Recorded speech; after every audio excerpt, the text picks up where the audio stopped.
Hello ladies and gentlemen of the wonderful so-called YouTube. What is going on today? My name's Icy and welcome back for yet another episode of the Gaming Express series. The series in which I give you guys my personal first impressions of newly released titles, whether they are indie titles or big official titles. Doesn't matter. We look at brand new games, and on today's episode we are going to be looking at the magnificent Guns of Icarus Online, which is a very steampunk-inspired game that has lots of PvP involved. It's a very recent game that was actually re-updated about 2 months ago or so, or during the month of February, I believe. But it got slightly minor overhauls, I'm sorry, and improved graphical engines. So Guns of Icarus is really good. It's only $10.99 on Steam. I really recommend you get this game, and I've been playing this game a ton for the past, 3 days? It's a really good PvP game, and it has that same feeling that Chivalry Medieval Warfare has. It has that same PvP momentum going on, and you run around the environment really fast. I don't want to get into detail right now because let's actually look at the game instead of babbling about nothing. So let's check out the options before anything, of course. So you have the video settings, your basic settings, and you can change your advanced settings so that you can reduce the lag if you have a decent computer that is not high-end like mine. You have audio settings, controls. I'm going to leave the controls as they are because the controls in this game are very basic. And without further ado, let's look at the tutorial section. So in Guns of Icarus Online, you have 3 different classes.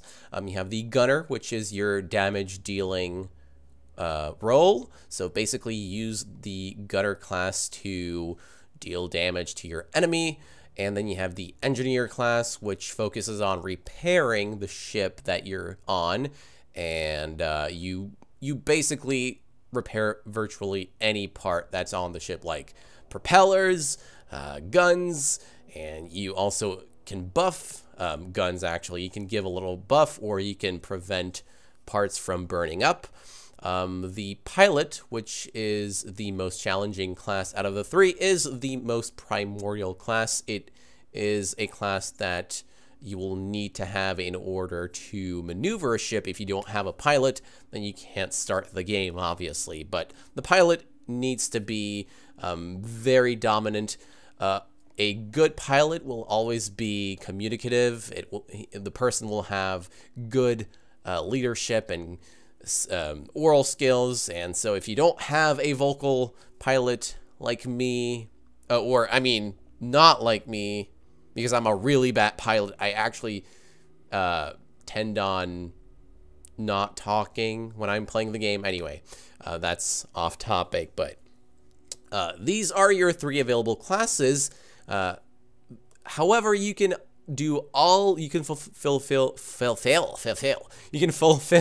of those roles in the game, but if you specialize in 1 out of the 3, then you get additional tools, better tools that you can use during the PvP match. So let's head over with the let's start the Gunner training, which is really basic.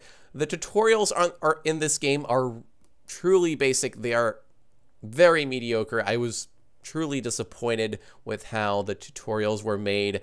Not much involvement. There is little training available. The tutorials basically show you how the controls work and how where you can move around in the ship. And you don't actually get to see all of the ships which are available in the game. This is the Galleon, actually, which is probably the biggest ship available in Guns of Icarus. So how do you play the game? You actually press E here, and you target an enemy, and you start shooting the enemy like that. And this is actually just a dummy for practice. So we keep on using our flamethrower till the enemy destroys itself. Let's do it. Come on. Burn, baby. Burn, baby. Burn. Disco Inferno. We did it. Destroyed itself. And that was basically the tutorial. No other targets to shoot. And that's why I was really disappointed, because there's really nothing else to do in this training phase, because the tutorials are really basic, and you have to remind yourself that this is an indie game that's been recently made, so there is improvement coming soon, hopefully.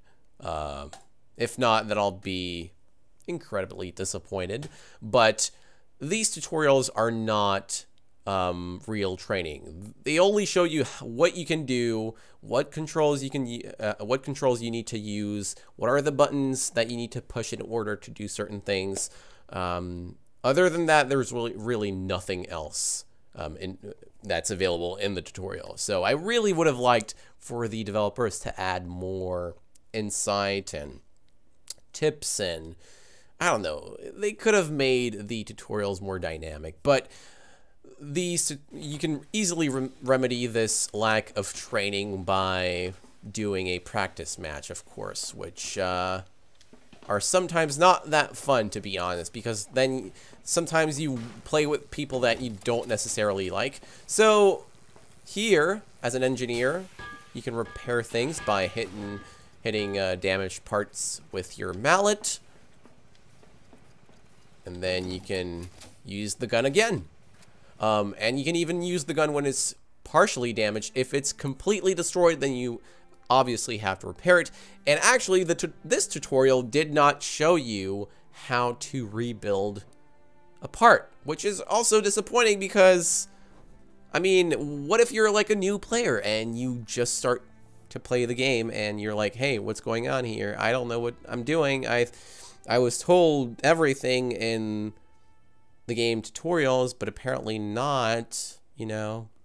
So yeah, I really would have liked for the developers to improve the tutorials, but I mean, that's a minor detail, a minor flaw. So right now, what I would really like to see in Guns of Icarus is, of course, the adventure map, which has already been partially funded. The company that developed this game put up another Kickstarter page and have successfully funded the page.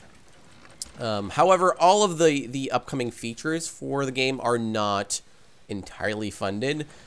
For instance, the socio-economical aspect of this game has been partially funded. It's something that I really would like to see. It sounds interesting, and apparently the developers want to add like 6 empires and a leveling system in which you can like travel through a vast map that has like regions, divided regions, and you can have a crew. You can, instead of having like a guild, you have a small crew of friends that you can maintain and stuff like that. So here we're looking at the pilot class, which is the most complicated class out of the 3, of course, and that is only because you have more controls to utilize. So here I'm pressing W, my W key, to rise, and I don't actually need to press a key to go forward. All I need to do if I want to go forward or backwards is use my R and F keys.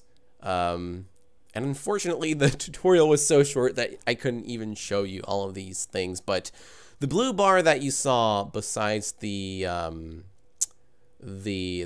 meter that you saw, the 1 meter that was besides the wheel, is a meter that shows you how high you're rising in the sky. That's actually a meter that shows you the altitude that you're at. So yeah, that was interesting. So let's look at the different tabs here. We have news. Oh God, why did I click that? Anyway, we're back on track. So let's look at those tabs. First tab here, we have social. You can look at your friends list. You can add people. Unfortunately, you have to add your friend, you have to, if you want to play someone's game, you can't. If you want to hop in someone's game or your friend's game, you have to right-click their name and join match.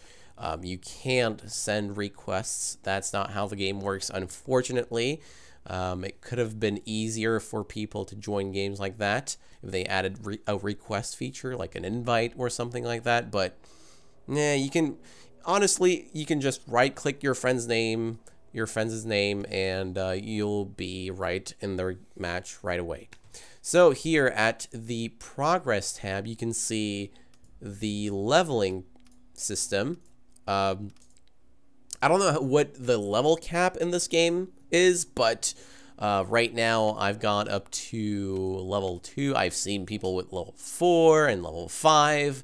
I don't know what the level cap is, but the leveling system in this game is actually different. You level by unlocking achievements, and you can't necessarily focus on one or another achievement. I was going to say achievement, because if you do, then you'll lose the game for other people, obviously. So you don't really want to focus on leveling in this game.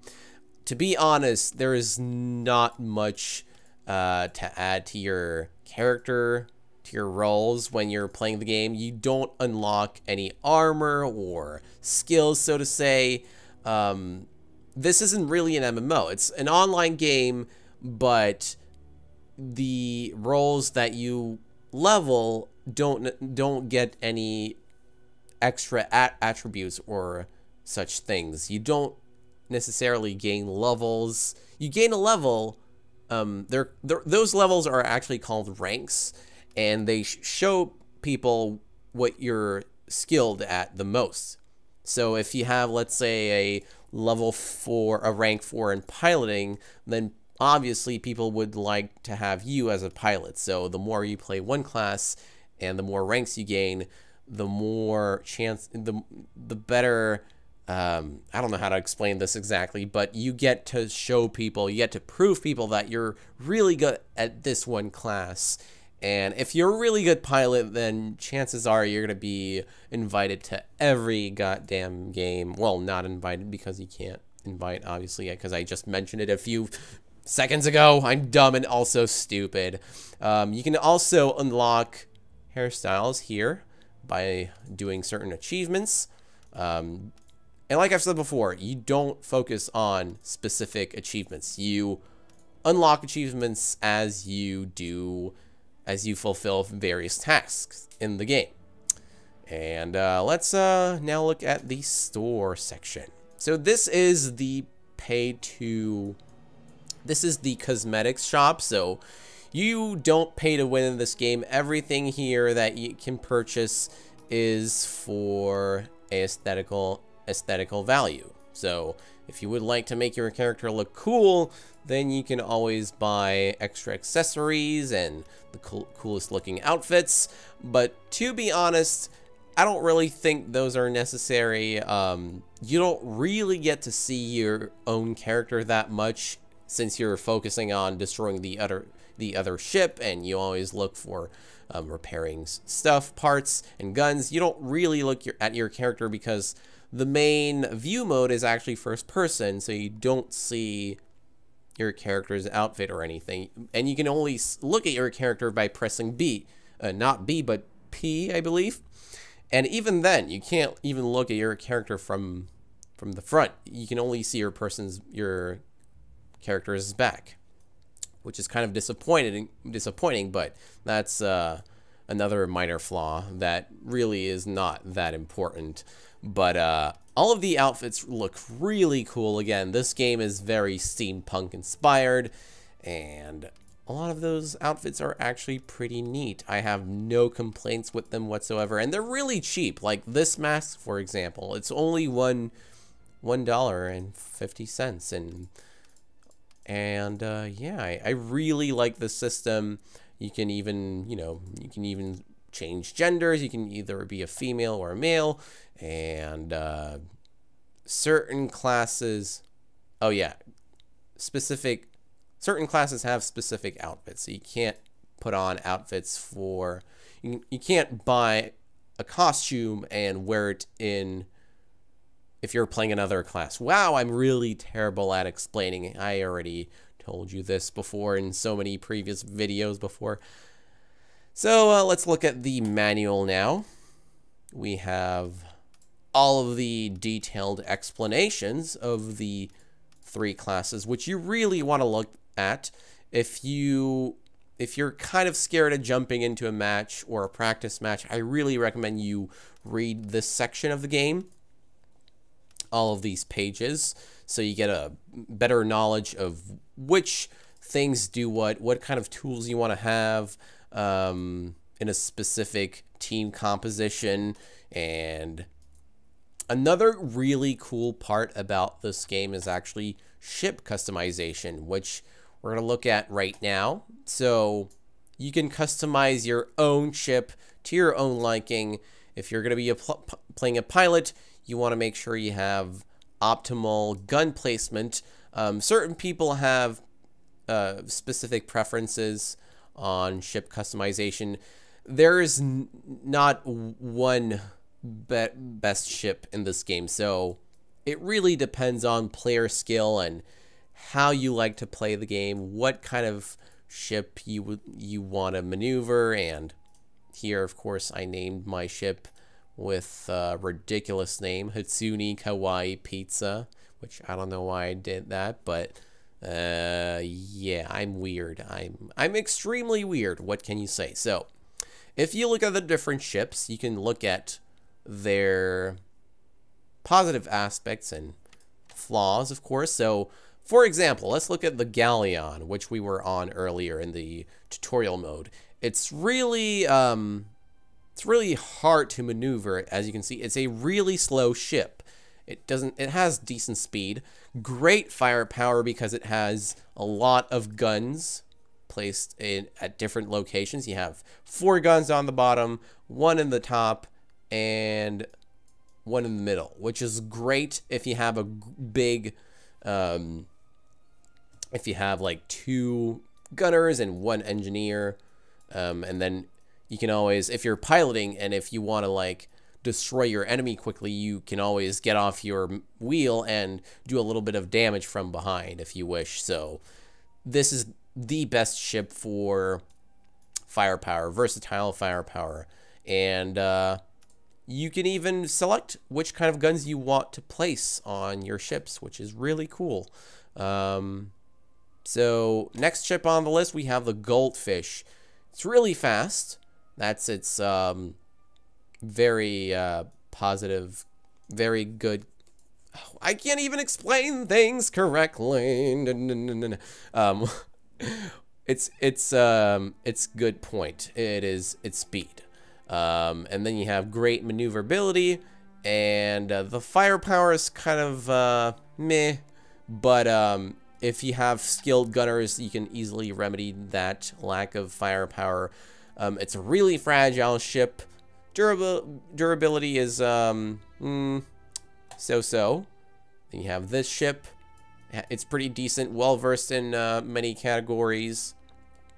The Goldfish has great speed, decent maneuverability in that.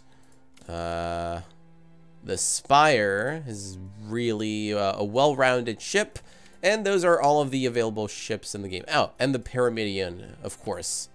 So yeah, those are all of the available ships. I'm pretty sure the developers will add more as the game gets supported even more. And I keep on repeating words such as more and more and more. So if you click on the role tab, you get to choose specific tools for your character. So here you have the Spyglass, which is a tool that you use to mark enemies. And I'm not going to go in detail as to which tool does what, because you can always check that out if you buy the game. And this is me giving my first impressions. And you can always change your look. Let me actually remove my shield visor because it's rather annoying. You can change your gender, skin color, not a big color palette. Not a lot of hair colors. You have white. Maybe I'll be a Targaryen with my white hair. Eye color.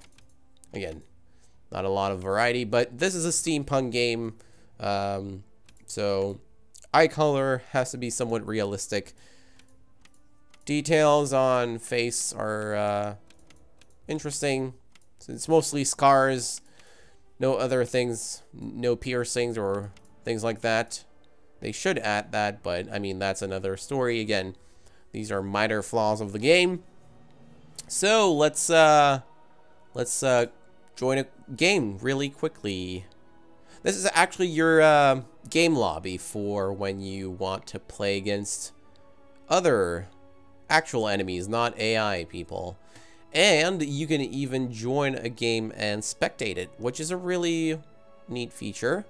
I appreciate the fact that they're letting people watch other people's matches, because Guns of Icarus is, of course, a PvP game. It's very competitive, and it's a shame that it's somewhat underrated. But since the Game Station YouTube channel promoted it, a lot of people actually started playing it because of personalities like Jesse Cox and Dodger, and it's really nice that these YouTubers promoted this game by doing an in-house TGS match. So it was really fun to watch too. Really recommend you guys watch that video if you ever want to see how the game looks and how it feels to the player and stuff. You have a lot of various maps to choose from. You can play a 2v2 game, a 4v4 game, which is, I believe, the biggest PvP map. So 4v4 is the maximum you can have. 4 ships. So not 4 people, no.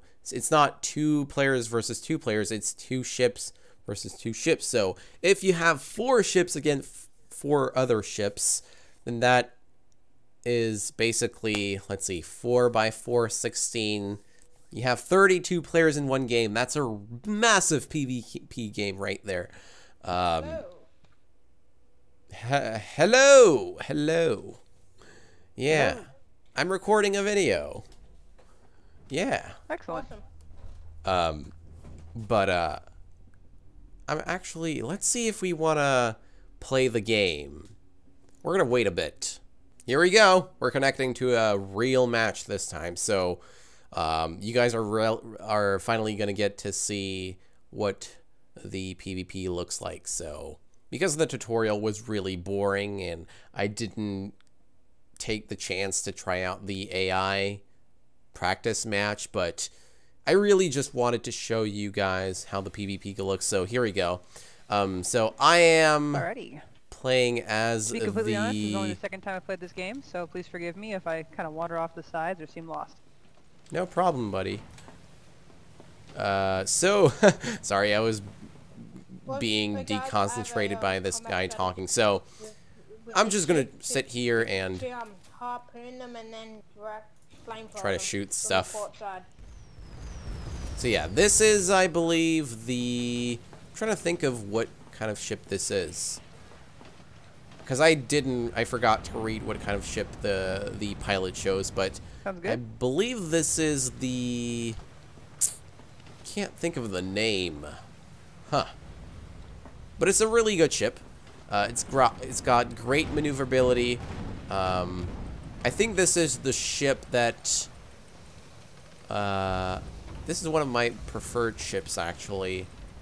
My main ship is actually the Galleon, which is a very well-rounded ship that's kind of slow, but it has a lot of guns placed on at different locations.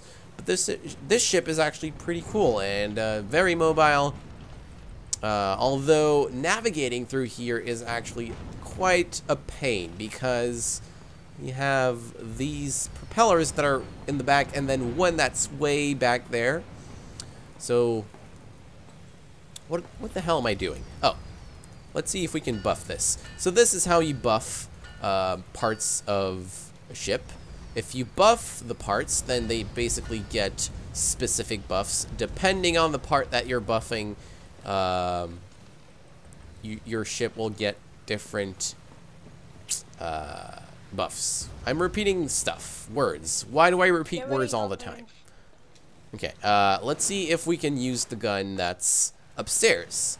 So it's available. Let's head over and see if we can find an enemy. Maybe I'll use my spyglass and actually mark an enemy so that I can track it properly. So you basically, if you want to track an enemy, you zoom in if you're trying to look at someone. Oh, here we go. I think that's a friend actually. Although I'm not sure. Oh man, here we go. We're gonna try to shoot this guy. I think I think that's an enemy? I'm not sure. Oh yeah, we're on the blue team, so this is all right. Okay, let's go down. Oh, I'm gonna go there. Oh my god, can I make it? Yes! Woohoo! Flamethrowing this person. This ship, rather, because ships aren't people, right? Let's go upstairs again, see if we can do some damage. I'm not really focusing on being the best player here because, well, I mean, to be honest, I prefer playing this game with people that I know. Oh, come on, I can't even reach this guy. It's a shame. So yeah, my frame rate's kind of dropping too because, well, there's a lot of shadow effects going on, and ooh, I can't really repair this balloon, so we're gonna fall down, and this is how a part breaks. If an enemy ignites one of your parts, the part gets periodic damage, which is quite unfortunate if you don't have a fire extinguisher, and engineers are the ones that have the fire extinguisher. You can't equip that tool as a pilot nor as a gunner. So so far we're doing terrible as a team. I don't have my appropriate tools, and I don't know why I don't have the mallet, which is the repairing tool. I only have the buffing mallet, sorry about that. I was trying to get our armor back which up. Is not the bloom went down. Is not the best item to have overall throughout a whole game. You really want to have a mallet if you're going to be playing a gunner and a pilot, and if the engineers need help, then you obviously want to have the mallet because they'll need your extra help and support on repairing stuff if they can't manage to do it alone.